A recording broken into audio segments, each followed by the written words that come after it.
So, various things have changed in this update, which developers haven't really mentioned. So firstly, please donate, gone. That event ended. The challenges associated with that event have also ended, so you can't get the badges anymore, the easy mode nor hard mode badges. And in fact, the badges have actually been removed from the badge list, but there are kind of new badges that I probably need to make a video on because what the hell are these?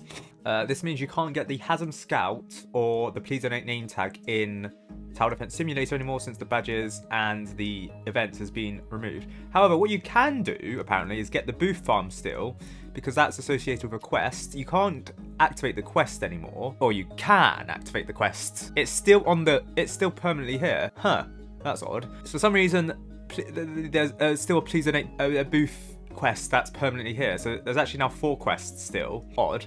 TDS Commando is no longer permanently here.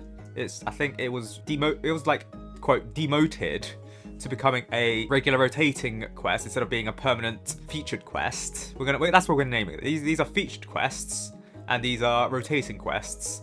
I mean, to be fair, it was already kind of foreshadowed that the TDS Commandos would be a rotating quest instead of a featured quest in the future. The Please Defend Simulator, that would only be a feature, so it should have been removed, but you can still get it, and the quest associated with it doesn't require you to play Please Donate, so actually you can still get the booth farm if you want, which is, in my opinion, the best farm skin by a country mile. In other news, the Hexgate Battle Pass has ended, although I do believe you can still buy the Game Pass rewards. Hold on, so if you go here, okay, so you can't even buy the levels anymore, so it has actually just officially ended. You can't even gift the battle pass anymore, so if you don't have it, then it's unfortunate. I mean, if developers were smart about it, they could have like disabled it for the regular for like the event currencies, and then you're still able to claim this if you used Robux, only because that'd probably get them more money, can't lie. I see how the developers do things from a monetary aspect. So if you were to go into a game, the event currency no longer appears anymore because they've removed all of that. Also, just a note, while the developers have somehow fixed my double check mark, apparently it's for other people who have check marks in Roblox. They haven't fixed their double check mark, so for some reason developers have somehow coded mine to be single check marked, and I feel very honoured that somehow my user tag or my name is in the code somewhere to make sure that I have a correct amount of check marks instead of doubled it. Just for clarity's sake, if you get the level required for the skins, for example, if you get to level 40 and you don't have the accelerator tower, then you're still able to get the Disco Accelerator skin, but it won't go into gift claim. So here to clarify, I did talk about this before, but not everyone is aware. If you get to level 40, when you buy the accelerator, the Disco Accelerator skin will automatically be claimed for you. You don't need to do anything anymore. It doesn't go into gift claims. And once the event ends, it looks like as if, on the surface, it looks like you've just lost the Disco Accelerator skin that you earned. However, if you buy the Accelerator skin in like a year's time, you'll find that the Disco Accelerator skin is in your inventory. You don't need to worry about it. It's not in the gift claims. The other example that people were using was the Gravedigger Engineer skin. They found that they weren't able to actually claim that anymore after the Hexgate event, but that's because the developers changed the system where all event skins are that were previously in gift claims are now automatically claimed for you. This doesn't apply to anything older than the end of summer event because because the code wasn't updated for that, developers have no way of knowing if you have claimed, say, the Eclipse Commander, I think? Was it the Eclipse Commander? Yes, the Eclipse Commander, for example. Some people may not have the Commander at the time of the Solar Eclipse update, but they earned the Eclipse Commander skin level. However, they're not able to claim the Eclipse Commander because the system wasn't set up in that event. It was only set up after the end of summer event in 2022, and they can't backtrack it, unfortunately.